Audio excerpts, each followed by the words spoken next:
Welcome in, everybody. HBCU Huddle. Feels like a long time since the last time we've been in this studio. It's me, CJ Hurt. I am usually joined alongside by Mike Wallace. Mike is parts unknown, on vacation, living it up. But that means we got Sherm, everybody. Sherm is in the building. What up, Sherm? What up, what up, what up? I'm glad to be back. I feel, like you said, I ain't been in this room in a long time. Yeah, neither have I. Yeah, man. Neither have I. Not in this capacity. Not with this show right here in the Bill Ford Tough Studios. I'm glad to be back.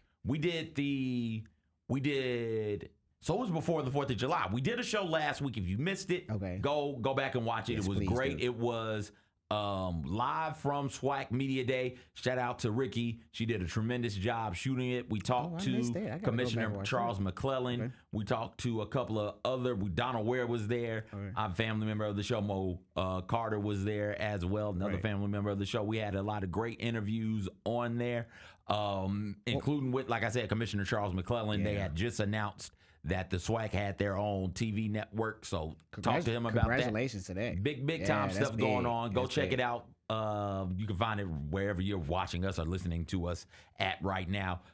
So we did that show there. Mm-hmm.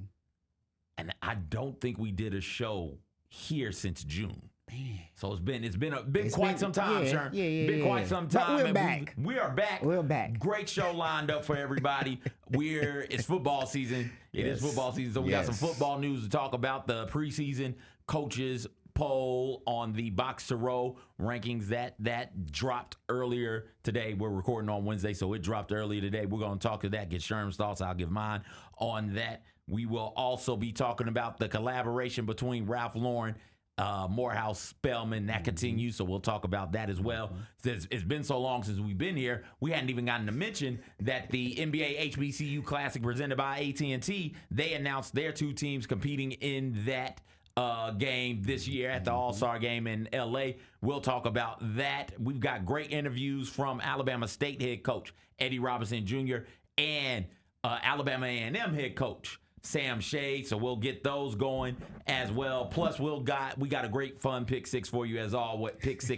For you as always, that we'll get to as well. But before we go any further, like I said, the preseason Box to Row coaches poll has come out. And the rankings look like this. Jackson State sits there at number 1, followed by South Carolina State, North Carolina Central, Southern, Tennessee State round out your top 5. This is the third time in the poll's history that Jackson State has been the preseason number 1 team in the nation in black college football, 2009, 2022, and this year, 2025. South Carolina State, they're second with only one player on the first team all-conference preseason list. So only one player, defensive back Gerard Washington, is first-team all-MEAC preseason. So that means they believe that the coaching and the supporting cast will be plenty talented enough to get the job done. North Carolina Central, 2 years ago, they won the Celebration Bowl. They lead the MEAC with 8 players on the preseason first team. All MEAC, they come in at third. Southern, led by defensive lineman Kelby Givens, preseason SWAC Defensive Player of the Year after leading the nation in tackles for losses last year. And Southern returns some talent from a team that went 7-1 in conference. So that's your top 4. And then Tennessee State being at 5, that really surprised me. There's a new coach there. Surprised at that one too. New coach, Coach Barlow is there. Eddie George is on his way out. Well, not on his way out. He is gone now at Bowling Green. Yeah. The timing where he left, that was pretty, it's pretty recent. Yeah. That's not a full off season. Like, he left right around spring game. Yeah. So I'm curious to know why voters would have Tennessee State there. But Tennessee State's coming off of a playoff season, won a co-champion of their conference, the Big South, or the OVC Big South Conference. They were co-champions last year. So, hey, they get to be in there. Now, if we take a look at the rest of the top 10, Florida A&M at number 6 in Coach Colsey's second year. Alabama State and Alabama A&M, 7 and 8. Alcorn State at 9. Morgan State at number 10. Morgan State comes in with the preseason Player of the Year and running back Jason Collins Jr. for the MEAC, and preseason Defensive Player of the Year, linebacker Eric Hunter, former finalist for the Buck Buchanan Award both for Morgan State, both preseason players of the year in the MEAC. Sherm, I'll ask you this, Kyra, throw it back up there. Which one of these teams, you get to go to any game, any team's game, which one of these teams' games would you go to? Oh, that's a good question. Jackson State, South Carolina State, North Carolina Central, Southern Tennessee State, Florida A&M, Alabama State, Alabama A&M, Alcorn State, Morgan State. I would think because, like you said, the timing of Eddie George leaving, like within like the last month or two, I would want to see what Tennessee State is going to look like. I would like to see Southern as well too, because that Southern, I feel like Florida A&M should be up a little bit more than Southern is, but that's just my pick on that part there. Yeah, I would say Tennessee State and Florida A&M, I think those are two teams I would like to see this season to see exactly if they can stay on this list or they can move up in their spots. It is a lot of good games coming to Nashville this year for Tennessee State. You got North Dakota State coming through, second game of the season. North Carolina A&T is the first game of the season as well. Like there's the legacy game between Tennessee State and Alabama A&M also that is going on this season. There's some games, some good games for Tennessee State there. We'll see Alcorn State this year because they'll be playing in the Southern Heritage Classic at Simmons Bank Liberty Stadium. They'll be taking on Arkansas Pine Bluff in a clash of conference or a clash with conference implications. I think that's good. Tennessee State is a good one because there will be a bunch of good games to pick from. Jackson State returns so much talent, and you got Jacoby and Morgan back. So if I can get to a Jackson State game, they take on my Golden Tigers out of Tuskegee. They take them on in Jackson, Mississippi. So that might be a game that your boy finds a way to sneak over to. I think we might see your face down there. Maybe. You might be having your Tuskegee apparel on and everything. So walking around the tailgate. Mr. Gates, get ready for me, Kelvin. Right there in the middle of the poll, 7-8 sits Alabama State and Alabama A&M. Both of them are looking forward to this season for very different reasons.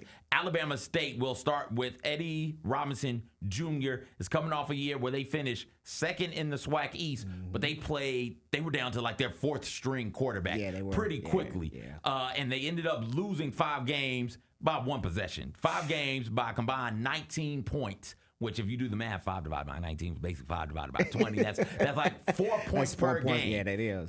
Per loss. And so they're right there. They were right there. And if they had their second string, their third string, maybe quarterback, maybe it's a bit different. Sat down with Coach Eddie Robinson Jr. at SWAC Media Days, and we talked about that. Plus, he gave some insight on what to look forward to and what to expect from the Alabama State Hornets this season. Check it out.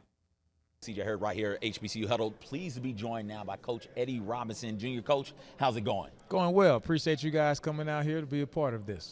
It's always fun. It's always great to talk to you and get a feel for what the Alabama State program is. This is the official start to the new season. I want to take a quick look back to last season for just a moment, specifically on the defensive side of the ball.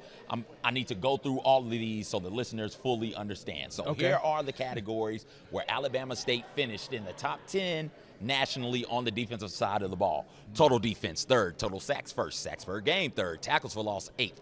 Rush D, 9th. Passing D, 7th. Scoring D, 5th. Interceptions, 9th.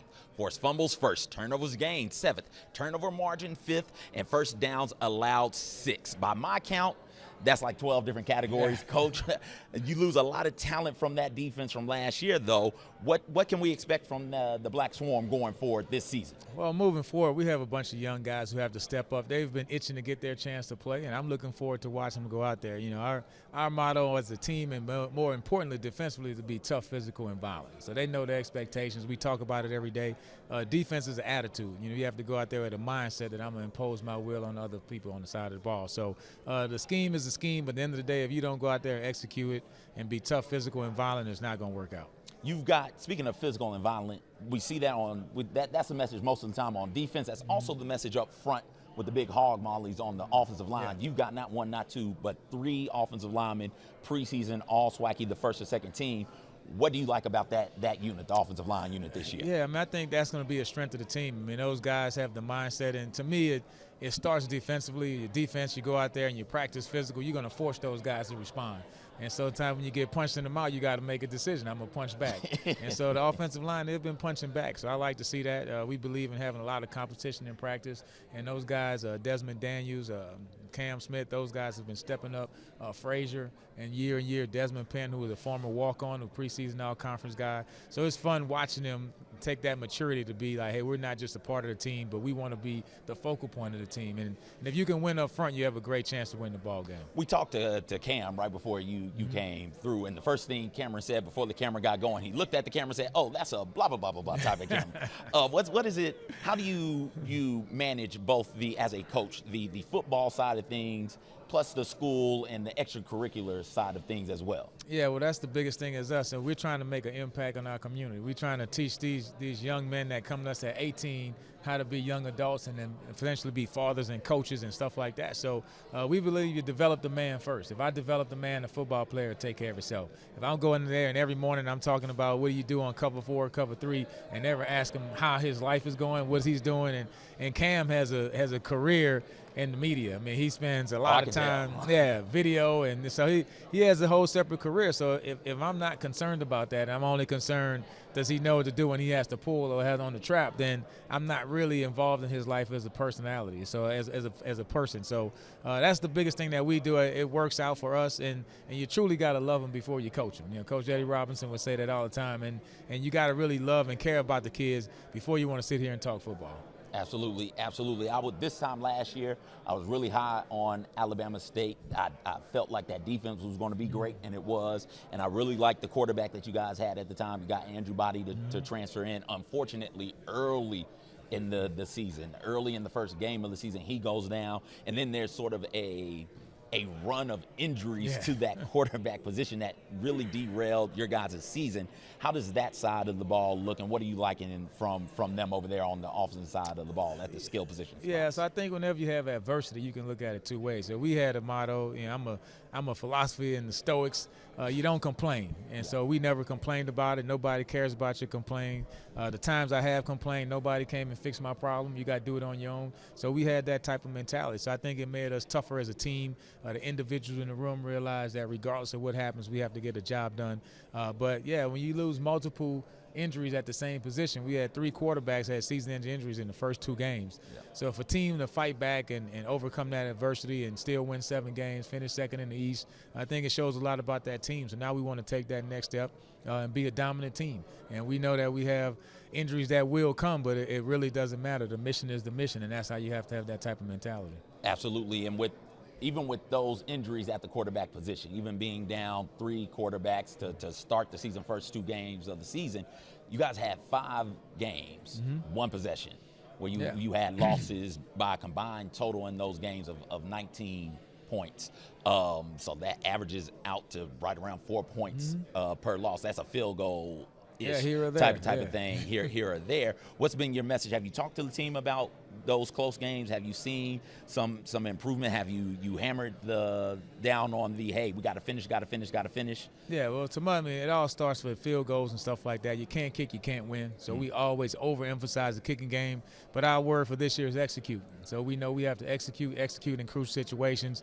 When the game is on the line, when it's important to take control of the game, when you can impose your will on the team, then you have to execute. So we know for us, everything that we've been doing, sacrificing over the last couple of years, being intentional, this year that word is execute. And in crucial situations, we have to execute and make the play that can win those close games. Absolutely. Last one, the fan support has been some of the best in the conference and in all of the FCS.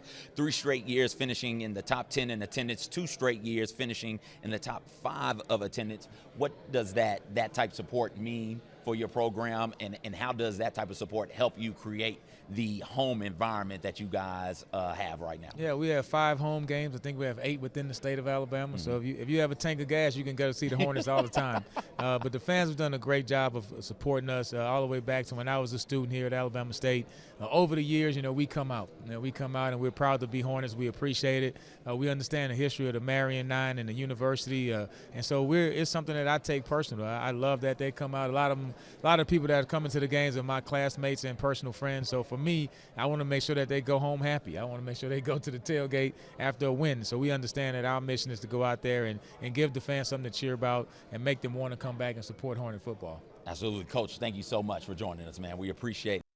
Thank you to Eddie Robinson Jr. for sitting down and talking with us. We'll be back on the other side. We'll talk to Sam Shea from Alabama A&M about his decision to leave Miles and come to Alabama A&M and what he expects from the Bulldogs out there in Huntsville. You listen to HBCU Huddle right here in the Built Ford Tough Studios on Grind City Media.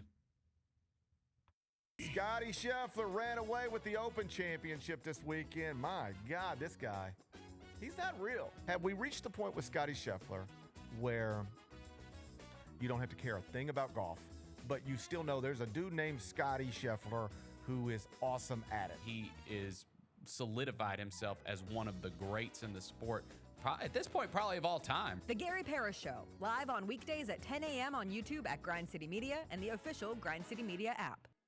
What is the biggest Summer League accomplishment so far for this Grizzlies team? Tuomas Isalo filling out his coaching staff. The Ryan Saunders hiring was essential. It was big time. You have a veteran NBA voice there. Hey, Grizzlies fans, be sure to tune in to Grizbeat, where the panel and I break down all things Grizzlies and take a look at the rest of the NBA as well. The show is live every Wednesday, 2 p.m. on YouTube at Grind City Media and the official Grind City Media app. RIP the AAC. The American Athletic Conference is renaming itself the American Conference, and they come with a new mascot, and his name is Soar the Eagle. Soar opens his mouth and I'm proud to be American starts playing. The American. Proud to be the American. Tune in to the Jessica Benson Show with CJ Hurt, live every weekday at 8 a.m. on YouTube at Grind City Media and the official Grind City Media app. Let's check the over-under totals. Alabama, Georgia, and Texas all at 9.5. LSU, Ole Miss, Tennessee at 8.5. I love Ole Miss over the 8.5. I think Ole Miss can win 9. But Ole Miss, they're gonna, Ole Miss, they're gonna lose to Arkansas week. But they could go 9-3. Like Ole Miss winning 10 games they always is always pull some like crap like that. Ole Miss winning 10 can seem a bit of a stretch, but they can win 9. They're gonna lose at Kentucky week 2. The Odds Couple, live at 2 p.m. on YouTube at Grind City Media and the official Grind City Media app. So let's start with the Jaw 3, the graffiti, New York versus New York. New York. That box is so that box is fresh. I'm actually happy to see a new box. Like, it's time. Box is fresh. The first and the second one with the same box. I see a different box now. So And that's fresh. And the graffiti letter A looks cool. Yeah, they look cool. I like that. The Sneak Fest Show, live Tuesdays at 2 p.m. on Grind City Media on X, YouTube, and the official Grind City Media mobile app. Going through the draft process the first time, they give you the answers to the test. Like, this is what you need to work on. This is what you do well. They told you. Yeah, like they tell you. Here's what, if you want to get drafted, here's what needs to happen. Yeah, they tell you. So it's like, if you're not listening, it'll go right over your head. But for me, I made sure to soak up all information and everything possible so I can give myself the best shot. The Chris Vernon Show, live on weekdays at noon on YouTube at Grind City Media and the official Grind City Media app.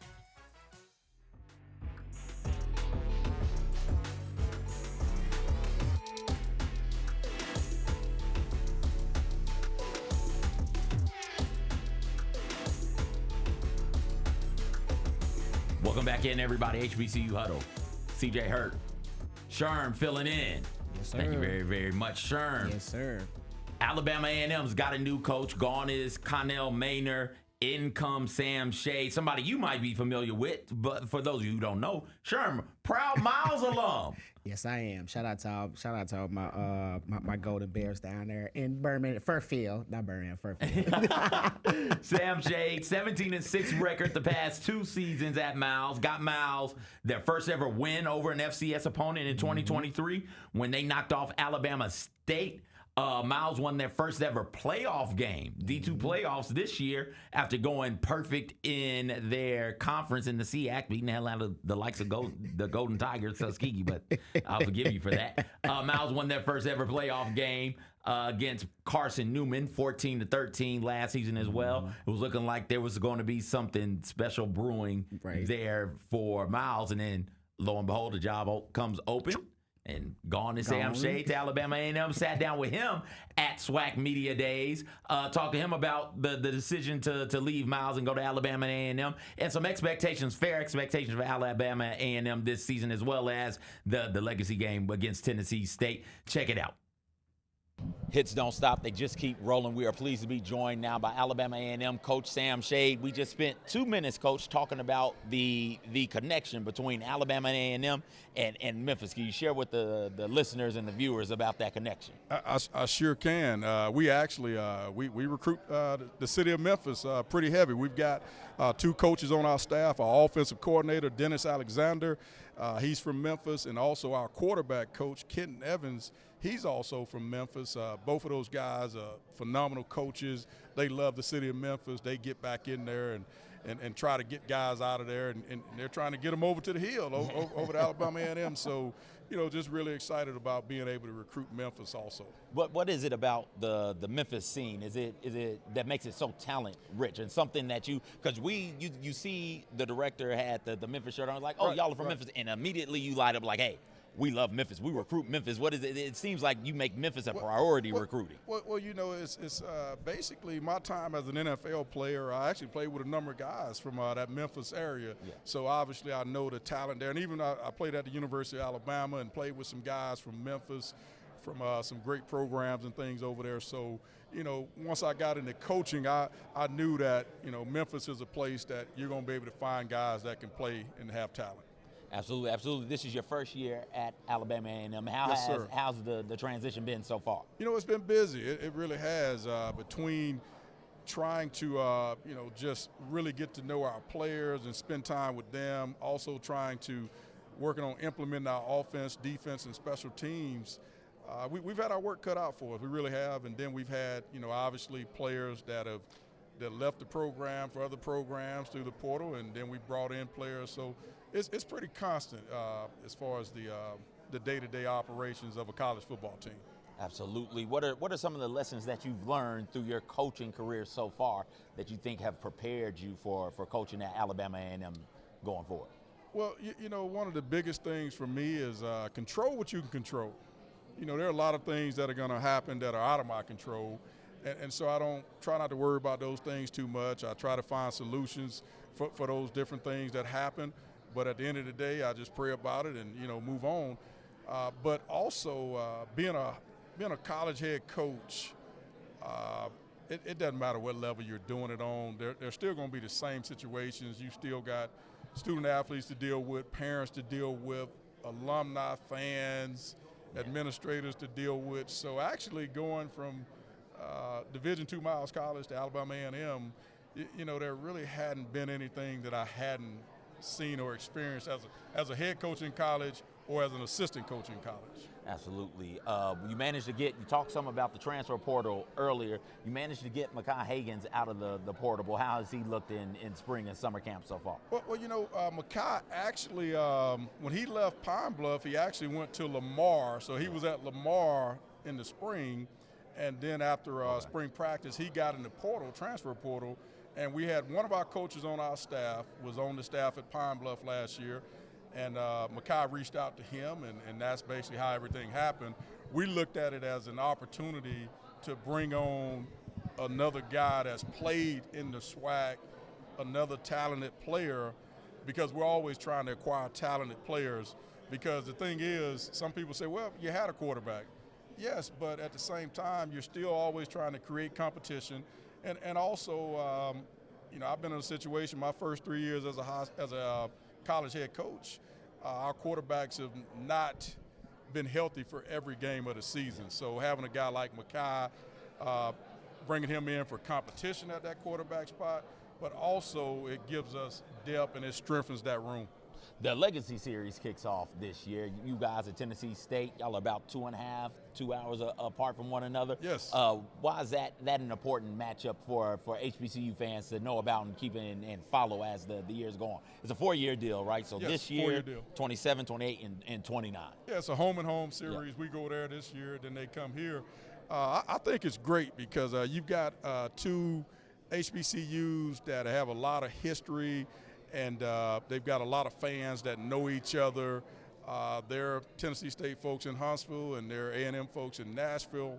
We recruit in Nashville because it's so close. So there are a lot of things that are important about that for us, and we're excited about it. So you brought it up. You came over from Miles. Yes. You led Miles to their first ever FCS win. You knocked off Alabama State. Yes.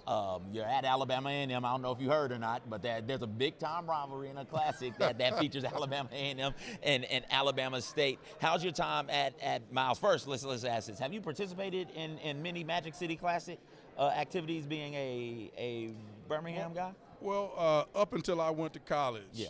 I pretty much went to every classic. A lot of family and friends on both sides of that rivalry, and it was always a great time, always great games, great tailgating, all the things that the Classic has.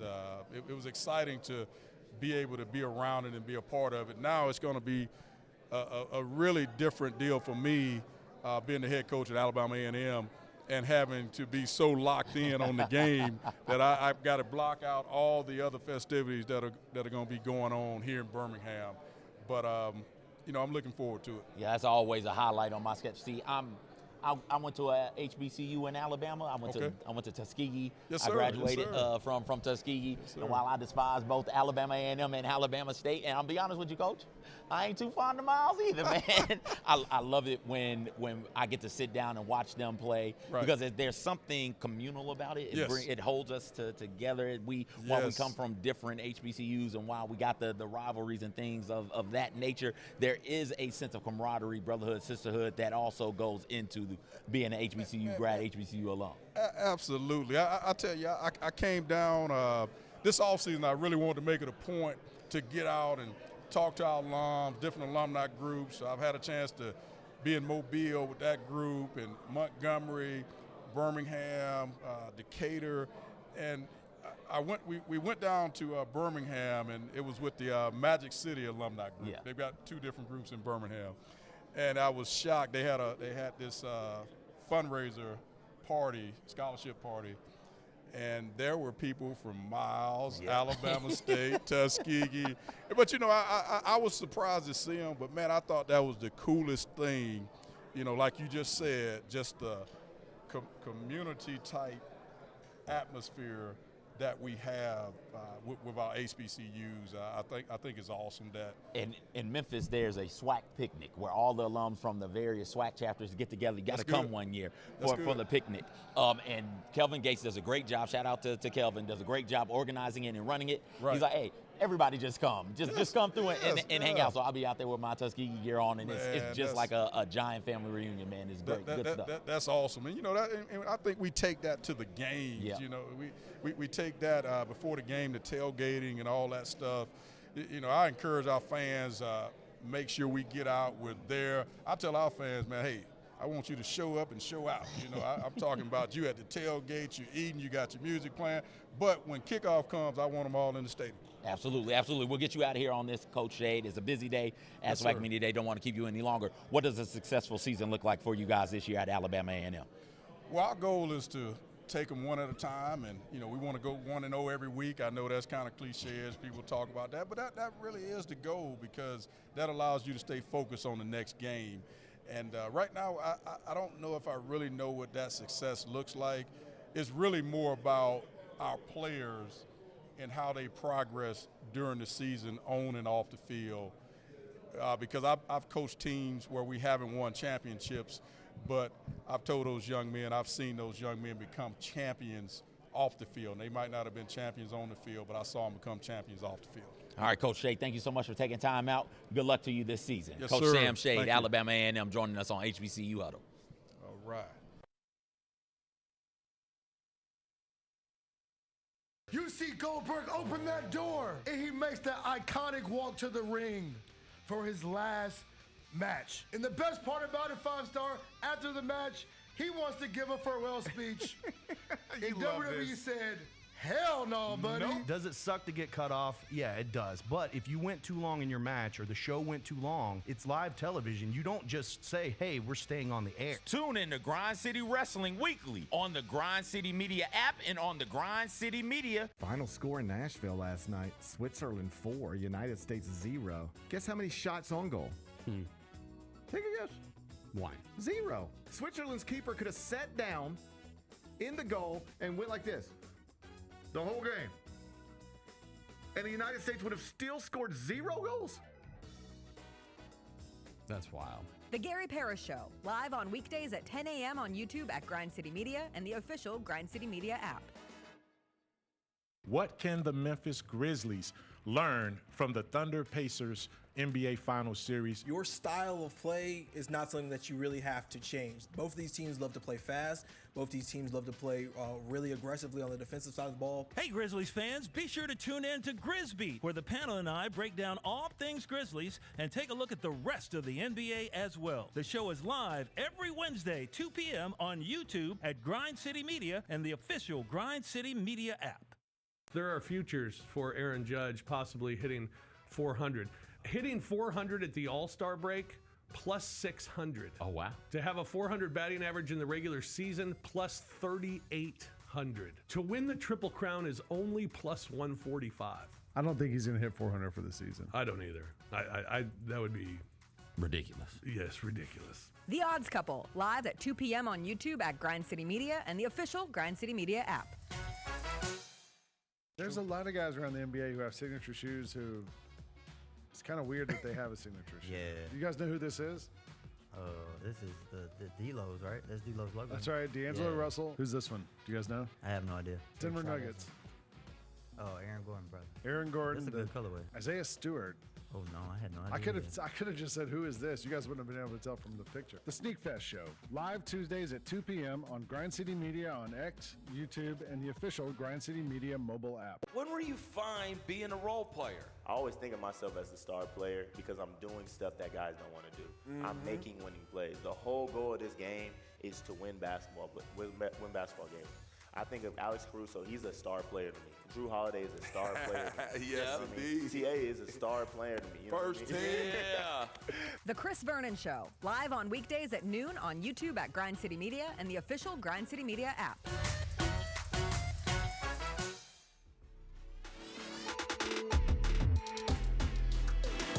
Welcome back in, everybody. HBCU Huddle, Built Ford Tough Studios. Special thank you to Sam Shade. It was great catching up with him, talking to him about his time at Miles and what he expects going forward at Alabama A&M. Sherm, it's time for a couple of quick hitters, some things that we didn't get to because, hell, we weren't here to get to it, Sherm.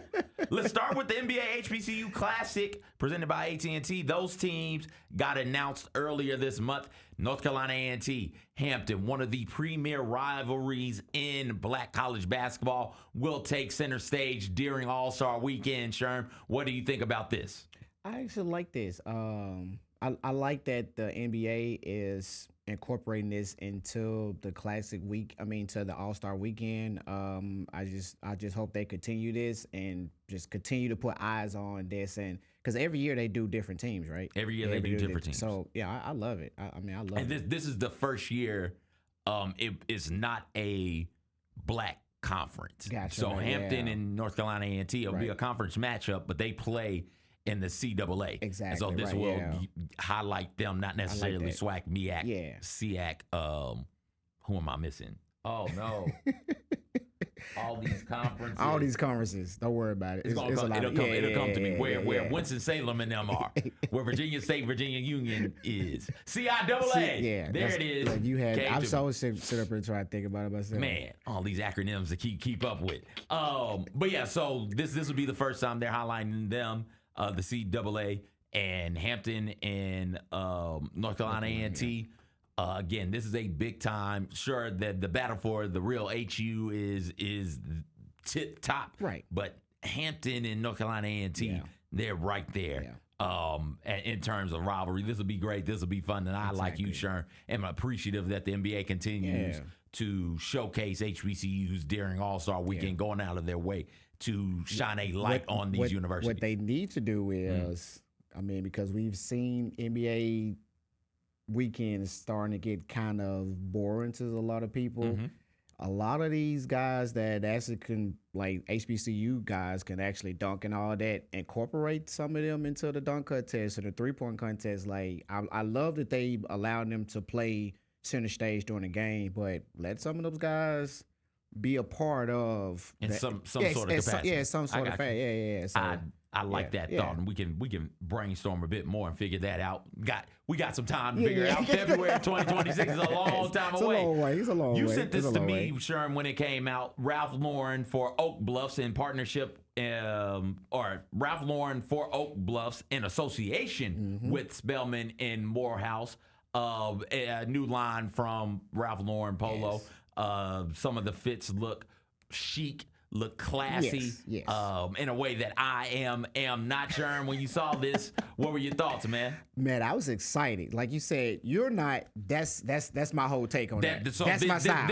This style is you. That is me. These sweaters is you. That's me. That's you. The two guys, I'm dressed like that. Let me just say, that's me all day long. They moisturize, boy. Them some moisturized people. Shout out to it. Listen, my thing is, everybody know me. If the shorts are not 6 inches, don't wear them. They have to be. And when you put them on, the thighs has to be oily. The women wear that little shimmy stuff. The guys, if you're wearing shorts, make sure your short, make sure your legs are very oiled up. But no, I love this. I sent it to you and I sent it to Mike.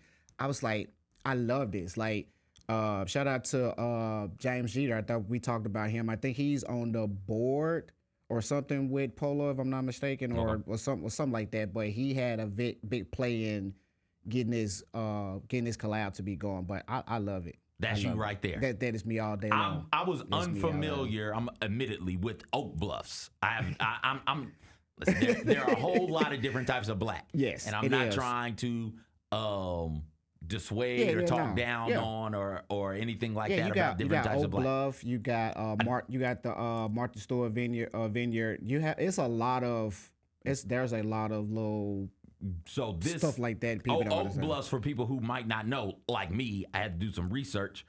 Nicknamed the Black Hamptons, it's where the wealthy black people went / still go on Martha's Vineyard. On Martha's Vineyard, think, I meant to ask him, but I think that I don't want to put his business out there, but I think I know somebody who kicks it up there. Charles Shearer and his wife opened the first black-owned inn in Oak Bluffs in 1912 called Shearer Cottage. Wow. Okay. And it was built and opened because there was a market for it. Obviously, because of segregation, black people couldn't stay in the white parts of town, in the white inns, cottages, hotels, and things of that nature.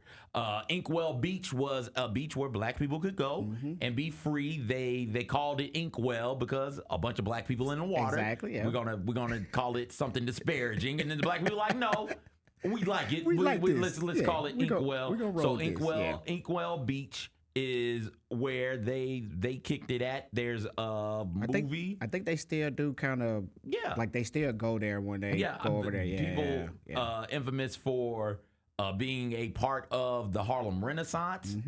Madam C.J. Walker, first black millionaire, was there. Spike Lee, I'm pretty sure, vacations there. Like prominent black people still vacation there. Kyra's in my ear. She really wants to make sure you people know that the Obamas, both of them, Barack and Michelle, vacation. They actually had a house there. If I'm not mistaken, Kyra, if I'm wrong, I think they either sold their house or they was rented out. At one, they had at Martha's over there. I think they either had a house or they rented out right now. Yeah, it's a vacation. It's home. a vacation home, right? It's a vacation. That's what it is spot. for everybody. We vacation there. We don't live and there. We vacation there in the summer. A lot of people don't understand and don't remember just the heritage of just black people. Like we've always been that culture to put on clothing, like, you know, going to church or going to the juke joint or wherever we was going. So to see Polo, which Polo is known for its rich and heritage, to say, okay, we're going to collab with a black rich and heritage. Like you said, I was excited about it. I'm like, yes, let's do it. let's do it. So that is out there in Polo. Ralph Lauren, they've been partnering with Spelman and Morehouse for a couple of years now. To see them extend that I think is encouraging. Oh, yes. Sherman's gonna rock the fit. I'm not, but you do you. I'm not shaming nobody. Y'all got it, man. Last but certainly not least, Be Good donated $100K to the Ocean of Soul marching band out of Texas Southern. Beyonce, that is Beyonce's charity, Hometown area. and that is her hometown. So to see them give back to the marching band at Texas Southern, big time news. And big time news from Beyonce. Cowboy Carter tour ended this week or last week, Sunday, I think. I don't know if you remember. So the TSU band, when she did the halftime for the football game. Oh, for the Beyonce Bowl, the Houston Beyonce Bowl. Texans thing. That was Yeah. that was Houston TSU Texans band. game. That was TSU I band. didn't know it was that was Texas Southern's band. that was Texas Southern Okay. band back there. So yes, you know she's an advocate for Houston. So she's big on like putting back into Houston. So that's a good look for them. Congratulations to them on that. That tour did some remarkable things. It became the highest grossing country tour, $407.6 million from 32 shows. 32 shows? Highest grossing country tour in Billboard box score history. When you look at the breakdown of the revenue for Cowboy Carter, it just blows your mind. Yes. Were you able to get to Cowboy Carter? No, I was not. Again, I'm not saying I'm not a fan of Beyonce, but I'm not that one to unless my wife. Well, she asked to go, and I was just like, My thing is, if Jay is not going to permanently be on that tour, then I don't want to see it. But I mean, no knock to anybody that went. Like I've seen videos and the show looks amazing, but no, I didn't get a chance to catch it. No. We're looking at the revenue for Cowboy Carter, the Cowboy Carter tour, right now. And just look at that. What is that? The fourth column, looking at the revenue that is generated by Beyonce. You're talking about $5.5 million in Atlanta alone. Or excuse me, $55 million in Atlanta alone. Just Atlanta. $70 million. Yes. In where is that at? In East Rutherford, right? You're talking about somebody's bringing in who is an economy in and of herself. Right. And it got me to thinking, you didn't get to go to Cowboy Carter. I did not. I didn't get to go to Cowboy Carter. Got me to thinking for the pick six. Did you think about going? No. No, I looked at them prices, Sherm. They were up there. Yes. It's high for a player like they me. was up there. I can't afford that. But it got me to thinking, Okay. money, no object. Oh, right. Past tours. Okay. That we didn't go to, that we would have liked to have gone. Yeah. So that's what the pick six is. Okay. Tours from the past that we didn't make it to, that we would have liked to have gone to. That's coming up next right here on HBCU Huddle in the Built for Tough Studios on Grind City Media. Coach Thorpe, to his credit, also taught me, like, just simplify your game. Like, it doesn't have to be difficult. You don't have to do all the up and under stuff. Like, he always talks about getting to the second box. My biggest thing is just do what I can to make the right play. It doesn't, if it ends up in a shot, it does. If it ends up in a pass to an assist, it does. Shooting 72% is credit to, I guess the work I put in and my coach is helping me. The Chris Vernon Show, live on weekdays at noon on YouTube at Grind City Media and the official Grind City Media app. The Tigers are going to play in November in the Bahamas, the Baha Mar tournament, and the other teams expected to be there. Purdue, Wake Forest, and possibly Texas Tech. So Texas Tech's going to be good. Purdue's going to be good. If you don't have a roster that puts you in that same conversation, it could be a tough trip to the Bahamas. Yep. The Gary Parrish Show, live on weekdays at 10 a.m. on YouTube at Grind City Media and the official Grind City Media app. The UFL championship was over the weekend What a as game. well. Oh, boy. What a Big game. game. DC knocking off Michigan 58-34. The Defenders are your champions. First off, the over was like 50 and a half. And the over hit in the first half. It was incredible. Stuff was happening. Jordan Ta'amu had not one, not two, not three, not four, but 5 total touchdowns. The Odds Couple, live at 2 p.m. on YouTube at Grind City Media and the official Grind City Media app. Teresa, what do we need to know from Titans minicamp? It has started. You have been out in the hot, early summer sun watching this team start trying to put it together. The thing that I think that has really jumped out this week, Cam Ward. Jeff Simmons is, trash talking the rookie, trying to get in his head, and Cam Ward's coming right back at him. Tune in to the Jessica Benson Show with CJ Hurt, live every weekday at 8 a.m. on YouTube at Grind City Media and the official Grind City Media app. There's a lot of guys around the NBA who have signature shoes who it's kind of weird that they have a signature shoe. Yeah. Do you guys know who this is? This is the D-Lo's, right? That's D-Lo's logo. That's right, D'Angelo Russell. Who's this one? Do you guys know? I have no idea. Denver Nuggets. Oh, Aaron Gordon, brother. Aaron Gordon. That's a good colorway. Isaiah Stewart. Oh no, I had no idea. I could have just said, who is this? You guys wouldn't have been able to tell from the picture. The Sneak Fest Show, live Tuesdays at 2 p.m. on Grind City Media on X, YouTube, and the official Grind City Media mobile app. Tony Allen joining us. I believe Hey! Young TA, what a fresh chop. That boy sliced today, boy. You say, that boy got the tape on the side? Okay, TA. Hey, and I like how you blurred out your background so we can't see that La Quinta this time. Can't see the hole in the wall, TA.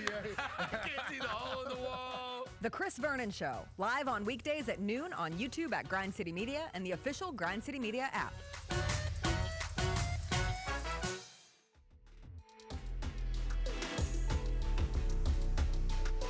Welcome back, HBCU Huddle. Bill Fortuff Studios. CJ, no Mike, Sherman's filling in. Pick 6 time. 6 tours, 6 past tours that we would have liked to have gone to. Right. Because we didn't make it to Correct. them for whatever reason. Whatever reason. Could have been we weren't born yet. Could have been we were broke. Could have been like our missed parents it. wouldn't take us. Whatever it is. We just didn't get to go, Sherm. But we wish we could have went. Wish we could have went. Sherm, let's get it going. All What you right. got? We're going to start from the bottom up to the top. Yeah. Number 6, I have the Chris Brown 11-11 tour. Reason why I have that as number 6 because Chris Brown is an entertainer. Like when it come to concerts, I'm big on like give me entertainment. Don't just stand up there and just sing your songs. If that's the case, I don't want to spend, like you said, whatever, beyond $200, $300 for a ticket just for you to stand there. I've seen the production of this tour, and I was very upset that I didn't get to go see this tour. So we're seeing Breezy in Vegas. This Breezy Bowl, or we got tickets for that too. Okay. So we're going to that. I think we're going to the Houston one. So we're going to that. I told him since I missed this one, I couldn't miss this upcoming one. I'll let you know how it goes. Yeah, gotcha. Wait a minute, no, you can't tell me. I'm going to. I'll just let you know if it's I gotcha. thumbs up, thumbs down. When is Gotcha. the Houston one? I gotta check the date on that. Okay, because the wife picked that one. The wife picked that one. The wife picked the one I'm going to as See, well. there you go. So we're going like late September. Okay. That might be around this. Actually, I don't know if it's before that one or after. I think it's September the 6th or the 8th. Or Okay, so something you like go that. first. You tell me Okay, thumbs somewhere up, but I thumbs got down. okay. We're good to go. Yeah, All right, next up, Sharon. The next one, Michael Jackson. Just which one? Just any? Anyone. Anyone. Again, I'm 42. We're in that age that we grew up off Michael Jackson. We grew up off Jackson 5.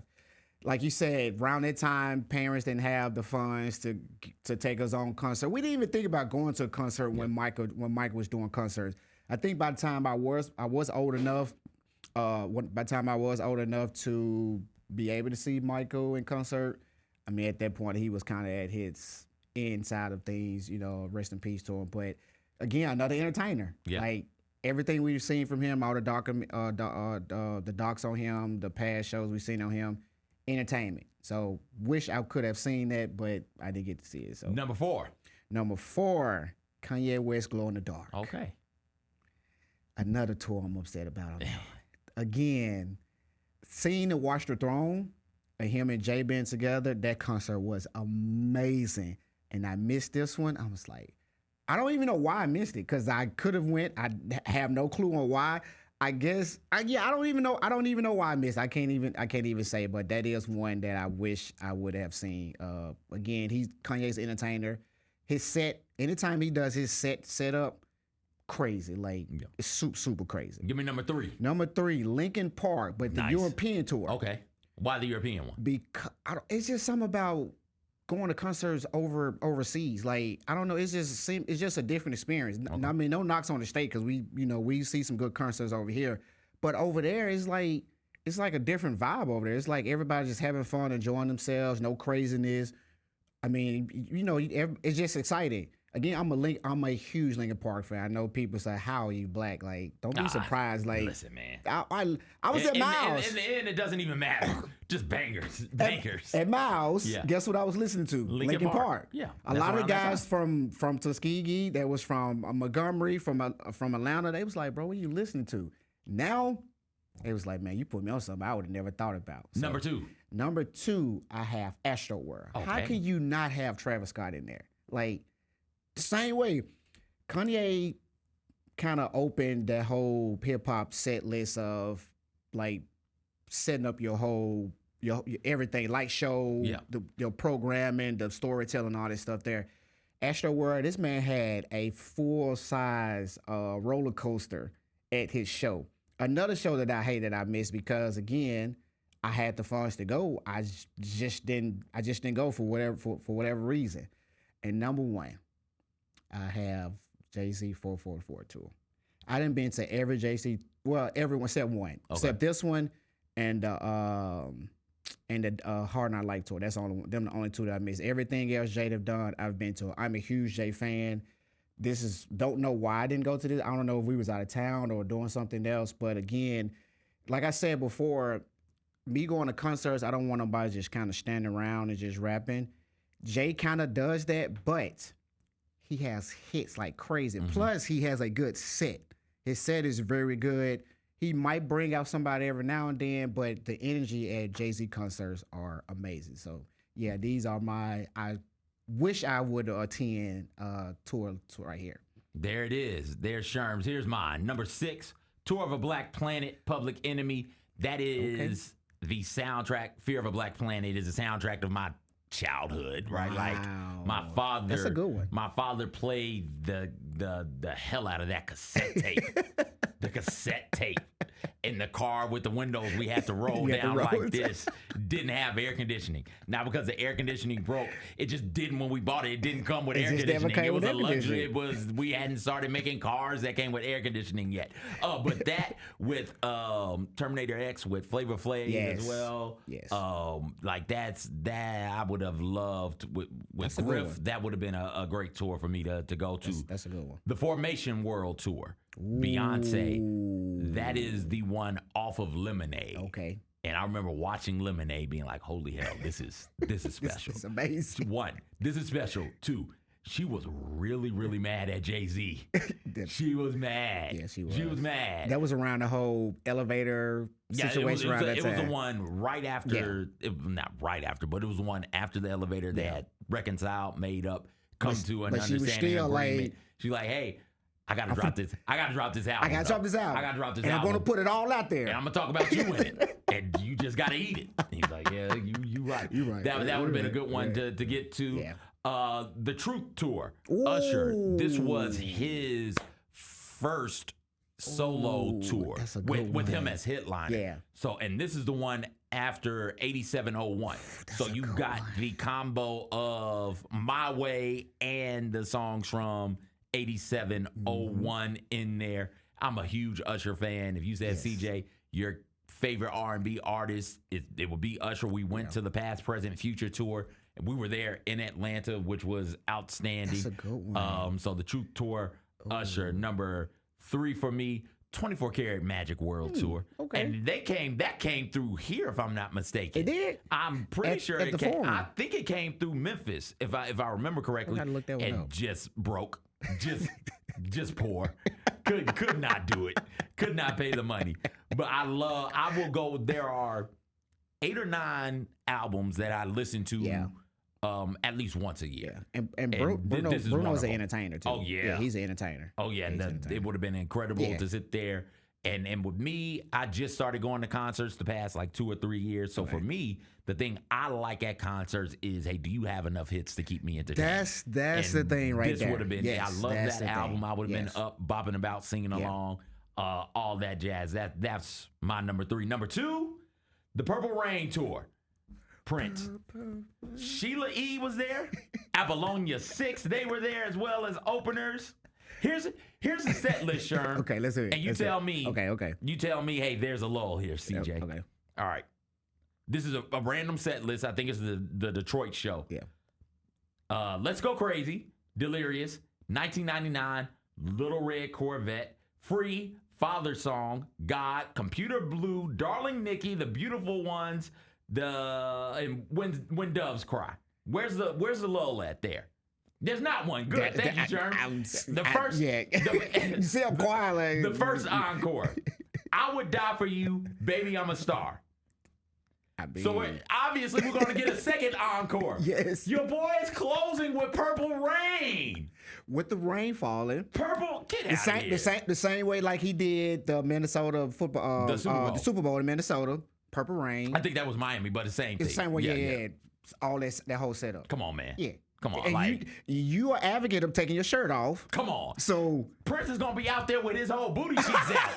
Like, yeah, I'm going to take my shirt off, man. Number one, Bad, Michael Jackson. Michael Jackson's first solo tour, second highest grossing tour of the 80s, only time he toured in the U.S. as a solo act, with the exception of a couple of stops on a couple of tours in Hawaii. Yeah. So he didn't tour the continental U.S. as a solo act. This was the tour he did it. I mean, we just went through Prince's. Same exercise, Sean. I have you sitting at home. Yeah. Tell me what the lull is. Let's hear it. This is the playlist from the second leg of the tour. Okay. Now, depending on the dates, there might be some changes here. Right. But for the most part, Want to Be Starting Something, Heartbreak Hotel. Pause real quick. Heartbreak Hotel, my favorite Michael Jackson song. Another Part of Me, Human Nature, Smooth Criminal, I Just Can't Stop Loving You, She's Out of My Life. There's a Jackson 5 medley that has I Want You Back, The Love You Save, and I'll Be There, Rock With You, Dirty Diana, Thriller, Working Day and Night, Beat It, Billie Jean Bad, The Way You Make Me Feel, Man in the Mirror. Where's the lull at? He's ending with Man in the Mirror. That's what I was about to ask. What is he ending with? Man in the Mirror. And we all know that we saw what happened anytime he performed that song. Every time he performed that song, what happened? No wonder people were passing out. Everybody passed out. No wonder people were shaking and crying watching Michael. That's what he's doing. That's what yeah. Come on, man. Yeah. If I could, Michael. That's a good now one. listen, Bad and Purple Rain, I couldn't go to because I was a baby. Like, True, right. Not even a baby. Yeah, I was a baby. We were kids. I was fresh. Like, I smelled like a newborn when those two tours were going on. With the Similac on your breath. Yeah, man, still. So that's why I didn't go to those. But they would, if I could build a time machine and go, it would be those two. I think Michael Bad concert was what was that, like 88? Yeah, 87, 88, 87. So I was about 5, 6 times. Yeah, I was born in 87. So I smelled like a newborn. That'll do it for the show, everybody. Thank y'all so much for hanging out with us today. Hey, August 13th will be the next show, and we will be back for real. Yeah. We're going back to once a week on August 13th. That'll be the week before the MEAC Swag Challenge. Mike will be back in with us, so we'll have great stuff lined up for you. If you didn't already, go back and listen to the previous show. We had great interviews from SWAC Media Day. So much information, so much fun.